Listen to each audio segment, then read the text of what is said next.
ก็สิเป็นเฮ็ดเป็นฮ้อนว่าไปอีกเนาะอย่างหลายๆอย่างหลายๆเนี่ยอะไรทุกคนนี่นอกจากเฮ็ดเพาะแล้วก็เฮ็ดละโงกเนาะแล้วก็เฮ็ดปวกทุกคนเลยนี่จอดแจมด้วยโอ้ยไม่เป็นบ่ทุกคนนี่ตัวนี้นี่กระตาเนาะนี่กระตา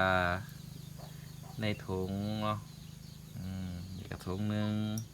เห็นปะจืบเห็ดตะงูสีเหลืองสีขาวเนาะเห็ดธรรมศาสตร์ไปมึงนึกว่าอะไรหลายแต่คือพี่น้องมารุ่นตอนเสาร์นี่เนาะโอ้มันขึ้นก็ได้ร้ายเติบมาเบิ่งตอนเสาร์เสาร์นะเท่าไหร่ได้เรื่องนี่ก็ได้เครื่องนึ่งหมดแล้วนี่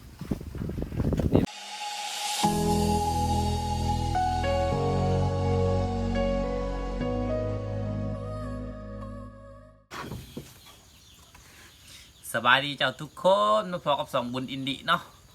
มาต่อกันตอนเสาร์ทุกคนเลยนี่50พามาเบิ่งนี่เนาะหลังจากไปแย่งว่ามือเครื่องนี่ทุกคนเลยก็ได้หลายเติบเนาะที่เราไปแย่งครับทีมงานอายเลยเนาะเล่ามือเครื่องนี่ทุกคนเลยหลายขนาดเลยแหละมากเกือบมูวานหนึ่งผุนแหละทุกคนนาซิเมนเนาะแถวคุมบานเท่าเนาะแล้วก็แน่ทั้งผู้ทอกแน่ทั้งไรทั้งแน่แล้วเต็มที่นี่เนาะทุกคนเห็นบอกสิบเห็นเนาะแล้วสุดท้ายเบิ่งสิมาสรุปให้เบิ่งเนาะทุกคนมาได้หน่อยได้หลายนี่ตาหนึ่งปอติโตเห็นยิบบ่เนาะทุกคนนี่เลยเห็นบ่ตัวนี้ก็เกือบเต็มกระตาเนาะมันก็มีเห็ดหลอกใหญ่แน่เห็ดตะโงกสีขาวเนาะทุกคนนี่ไปหามาคืออันนี้โอ้ขากลายลายกันเนาะเอาตลอกใหญ่เพิ่นนี่ดอกมันเด้อเห็นบ่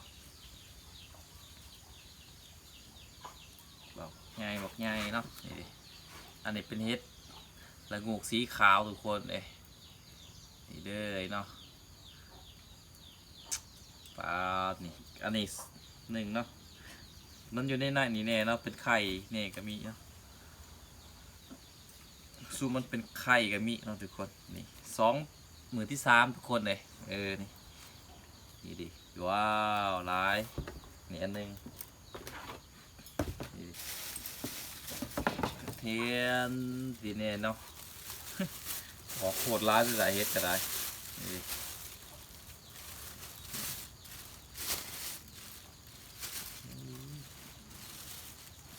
สุดขาวๆเนาะตัวนี้อยากออกบานๆแน่น้อยหนึ่งเนาะตัวมันเคลื่อนนี่ก็เป็นไข่เลยทุกคนนี่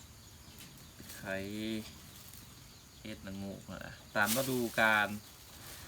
ย่ามฝนเนาะฤดูฝนทุกคนเลย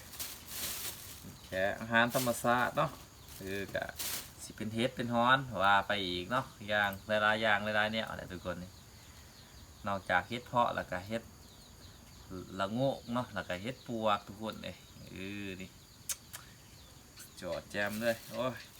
มันเคลื่อนไปจน3 โมงทุกคนเลย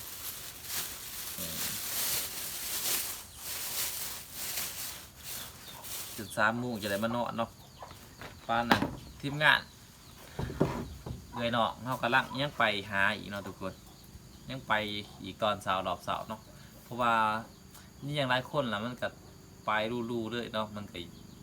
อย่างมุทันกันก็ไปกายเนาะมาตอนเสาร์เข้าไปหากันยังไหลอยู่เลยทุกคนแถวเข้าไปหาเลย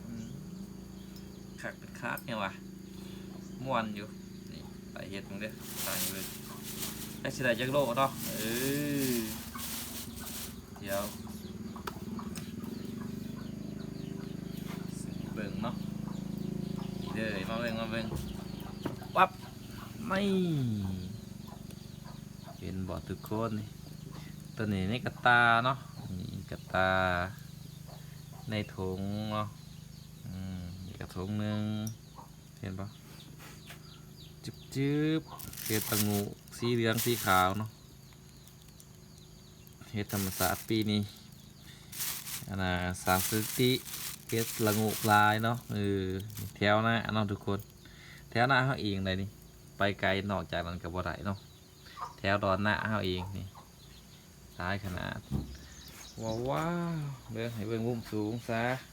นี่สุดยอดเลยเห็นบ่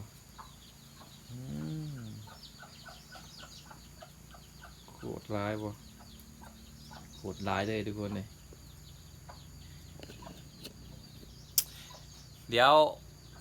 สีท้ายให้เบิ่งอีกตอนเข้ามาเนาะกำลังไปหามาเนาะกำลังไปหารอบเสาสีท้ายให้เบิ่งอีกว่าสิไหลลายซ้ำใดเนาะทุกคนเนาะเดี๋ยวมาลุ้นเบิ่งน้ำกันเนาะจักหน่อยเขายังไปหาอยู่เดี๋ยวเขาออกมาตอนส่วงนี่แหละตอนส่วงเสาๆเนาะทุกคนถ้าลุ้นเบิ่งทุกคนเลย อันนั้นมอนหันเอาขึ้นอันนั้นใช่ไหมใช่ไหมมีตะกี้ทงไผ่ เห็น เห็นอยู่ขึ้นมาเลยเมื่อไหร่ดิไหลร้ายเตี๋ยวแล้วนะครับ ไป ไปมึงนึ่งว่าหลายแต่ขึ้น พี่น้องมารุ่นตอนเช้านี่เนาะโอ้มันขึ้นกันได้ร้ายเติบมาเบิ่งตอนเช้า เท่านะเท่าไหร่ ได้เรื่องนี่ก็ได้ ดูหมดที่โชว์ เครื่องนึ่งหมดแล้วนี่เลยโอ้ย โอ้หลอกว่ะ นี่เลยเฮ็ดเป็นเช้าโอ้มันขึ้นนี่ตอนเช้านี่ก็ไปหาก็ได้ซ้ำนี่เนาะทุกคนได้ล่ะนี่ดิป๊อดนี่ก็ได้คนละเล็กคนละน้อยตอนเช้ามาอยู่กำลังมา3 คนก็จะไปบอกปลายคน ไปไป ไปเดือ โอ้กีดำเลยกัน เฮ็ดมีแต่หาส่งวันนี้ติดต่อส่งงานอย่างเดียวส่วงเศร้า เอ้าภาษีเหลือก่อนนี่คือเอาเข่า เอามึงมีสมบูรณ์ ได้ร้าย ม่วงเนาะ คักแล้วนี่ดิได้ร้ายเติบเนาะคนกำลังไปกับร้ายเนาะเต็มที่เฮ็ดออกลายเลยดีปีนี้หลายเรื่องทุกคนเลยมาเรียบร้อยอะไรเพื่อน้อยเนาะตอนเช้าไปอีกเต็มที่โอ้มาสวยแท้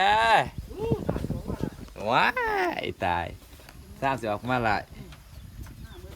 ทั้งวันศุกร์โว้ยว้า